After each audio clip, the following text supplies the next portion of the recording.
आप सभी का स्वागत है एक बार फिर से आपके अपने YouTube चैनल यूनिक ज्ञान में।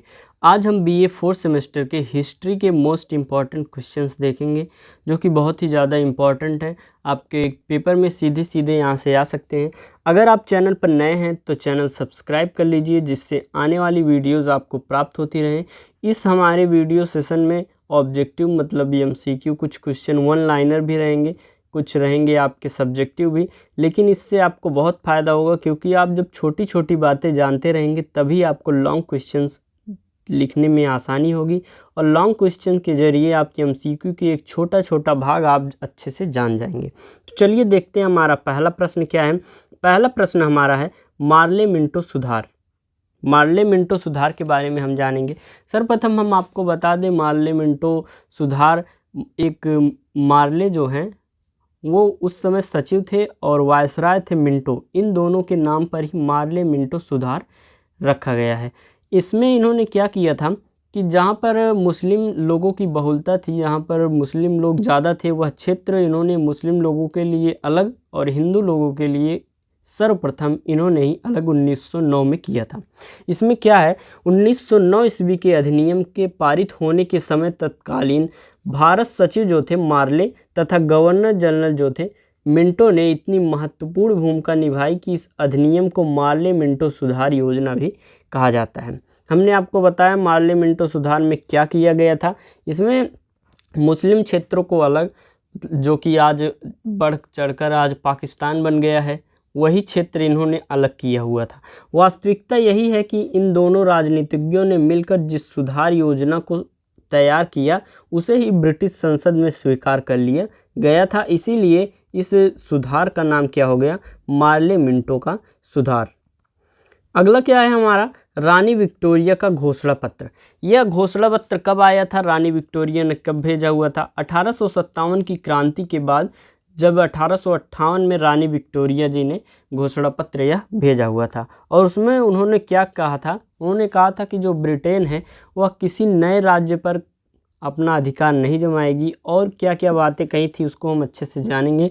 ब्रिटेन की रानी विक्टोरिया ने 1858 में घोषणा पत्र जारी करके सार्वजनिक सत्ता के अधीनस्थ संघ के जो देशी नरेश के साथ सहयोग की नीति प्रतिपादित किया गया था वह चलेगा, उन्होंने यह कहा था। और कहा था कि इस घोषणा के तहत ईस्ट इंडिया कंपनी द्वारा भारत के स्थानीय नरेशों से की गई संधियों तथा प्रतिज्ञा को स्वीकार किया गया।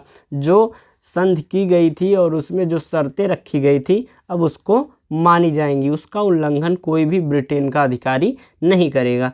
इस घोषणा के तहत भारत सरकार की नीति विस्तार न करने और राजाओं को पुत्र गोद लेने का अधिकार दिया गया। दत्तक पुत्र के लिए भी 1857 में क्रांति एक क्षेत्र से हुई थी, वह क्षेत्र कौन सा आप कमेंट करके ज़रूर बताएंगे। तो 1858 में उन्होंने यह घोषित कर दिया कि गोद लिया हुआ जो पुत्र रहेगा उसे भी राज्य चलाने का अधिकार प्राप्त किया जाएगा। इस घोषणा पत्र के बाद स्वतंत्र राज्य इकाइयाँ ताज के अधीन ब्रिटेन की भारतीय जागीरें बन गई थी। आगे हम देखेंगे अगला हमारा टॉपिक क्या है, गांधी इरविन समझौता। गांधी इरविन समझौता कब हुआ था, 5 मार्च 1931 को, और जिसे हम दिल्ली पैक्ट के नाम से भी जानते हैं।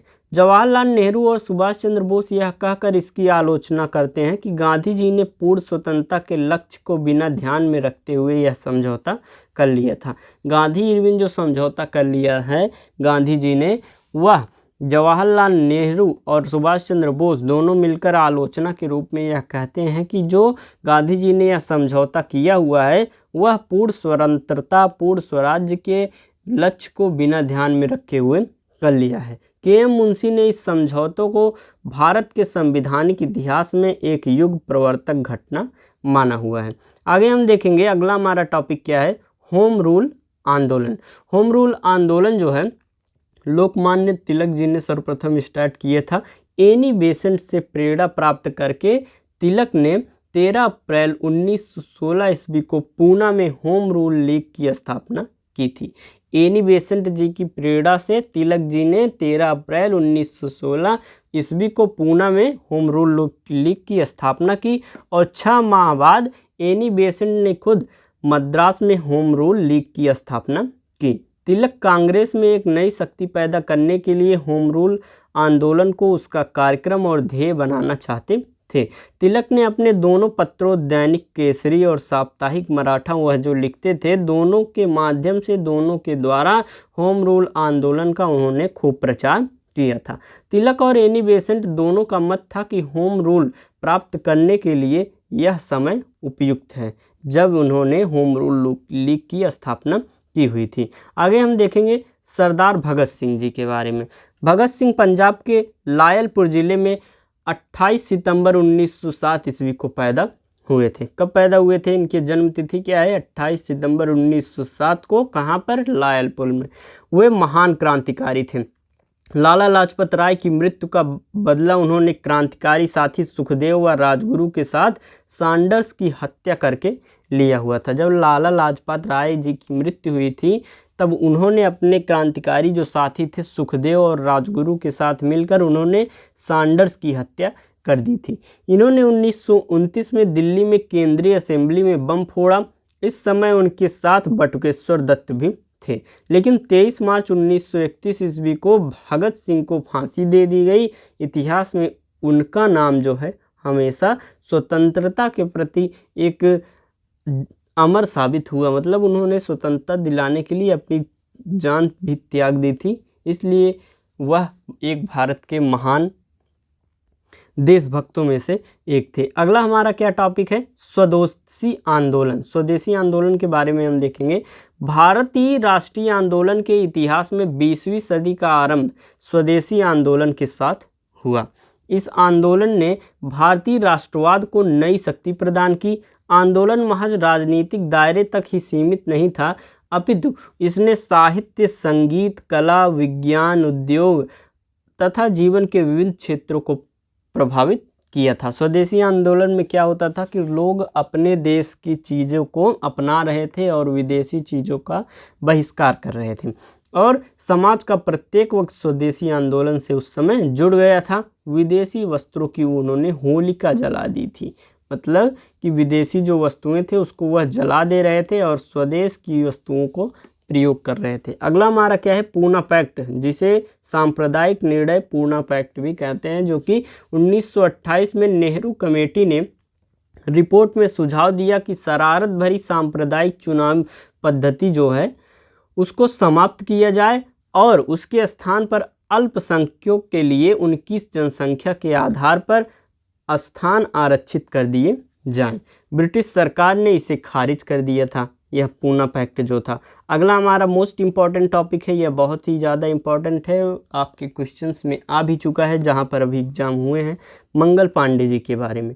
मंगल पांडे को एक तरह से आप और देख सकते हैं, 1857 की क्रांति का जो तत्कालिक कारण था उसमें मंगल पांडे जी का नाम आता है, क्योंकि उस समय जो वहाँ के रेजिमेंट में इनफील्ड राइफल का प्रयोग जो हो रहा था उसमें सूअर और गाय की चमड़े की बनी हुई उसकी प्रयोग किया जा रहा था उसके शील्ड के रूप में। इसलिए लोगों ने उसे चलाने से, क्योंकि उसे चलाने से पहले मुंह से खोलना होता था, कारतूस को, गोली को मुंह से खोलना होता था। उस समय इतनी एडवांस टेक्नोलॉजी नहीं थी, तो मुंह से खोलना पड़ता था, इसलिए सभी ने उसका विद्रोह किया, क्योंकि उसमें सूअर और मांस की चर्बी लगी हुई थी। मंगल पांडे ब्रिटिश सेना में 34वीं रेजिमेंट बैरकपुर में एक सिपाही थे। 29 मार्च 1857 ईस्वी को मंगल पांडे ने अपने साथियों के साथ ब्रिटिश सत्ता के प्रति विद्रोह कर दिया था और उन्होंने सीधे सीधे गोली कारतूस चलाने से इनकार कर दिया था। लेकिन लेफ्टिनेंट ह्यूज और लेफ्टिनेंट बास दोनों ने जिद की और उनको मजबूर कर, मतलब एक प्रकार से दबाव डाल रहे थे, क्योंकि जो सीनियर होता है आर्मी में या सेना में, वह उसका जो कमांड होता है उसे मानना होता है। तो मंगल पांडे जी क्या करते हैं, कहते हैं ठीक है लाइए चलाते हैं। उन्होंने गोली ली और लेफ्टिनेंट ह्यूज, लेफ्टिनेंट बास दोनों को गोली मार दी थी, जिसकी वजह से उन्हें फांसी पर लटका दिया गया था और रेजिमेंट भंग कर दिया गया था, जिसका बदला लेने के लिए लोगों ने 1857 की क्रांति सेना ने की हुई थी। और फिर अलग अलग अपने अपने रीजन से, अपने अपने कारण से, ब्रिटेन से, अंग्रेज़ों से एक विद्रोह के भावना सब लोगों में जगी और 1857 की क्रांति 10 मई 1857 को हुई। सूरत विभाजन 1907 ईस्वी में सूरत अधिवेशन के अध्यक्ष के पद पर गहरा मतभेद हुआ। उग्रवादी लोकमान्य तिलक को इस अधिवेशन का अध्यक्ष बनाना चाहते थे, परंतु उदारवादियों ने बहुमत द्वारा डॉक्टर रास बिहारी बोस को सभापति निर्वाचित कर दिया था। फलतः अध्यक्ष के भाषण के पूर्व ही हो हल्ला हो गया और शोरगुल के बीच अधिवेशन स्थगित कर देना पड़ा। श्रीमती एनी बेसेंट ने सूरत की घटना को कांग्रेस के इतिहास में सर्वाधिक महत्वपूर्ण घटना कहा है और सूरत अधिवेशन में उदारवादी बहुमत में थे। सूरत का जो अधिवेशन हुआ था उसमें उदारवादी लोग बहुमत में थे। इसके समर्थक प्रतिनिधियों की अलग सभा हुई और कांग्रेस का विधान तैयार किया गया। उग्रवादी कांग्रेस के उद्देश्य से सहमत नहीं थे, अतः वे कांग्रेस से अलग हो गए और उग्रवादी दल का औपचारिक रूप से निर्माण किया गया। अगला हमारा क्या टॉपिक है, माउंटबेटन योजना। माउंटबेटन योजना के बारे में हम अच्छे से जानेंगे। माउंटबेटन योजना 3 जून 1947 को प्रस्तावित की गई। योजना की प्रमुख बातें इस प्रकार हैं कि सत्ता का हस्तांतरण जनप्रतिनिधि सरकार को दिया जाए। जो सत्ता का हस्तांतरण है वह जन का प्रतिनिधि जो सरकार में हो वो उसको दिया जाए। वर्तमान संविधान सभा के कार्य में बाधा उपस्थित न की जाए। जो संविधान सभाएं हो रही हैं उसमें कोई बाधा न की जाए, यह माउंटबेटन योजना में एक बातें कही गई थी, उसकी शर्तें थी। संविधान सभा द्वारा निर्मित संविधान को देश के उन्हीं भागों में आरोपित किया जाए जो इसे स्वीकार करें। जबरदस्ती किसी के ऊपर बातों को आरोपित न किया जाए, भागों को आरोपित न किया जाए। देशी रियासतों के संबंध में उसी योजना को स्वीकार किया जाए जिसका निर्धारण कैबिनेट मिशन में किया गया है।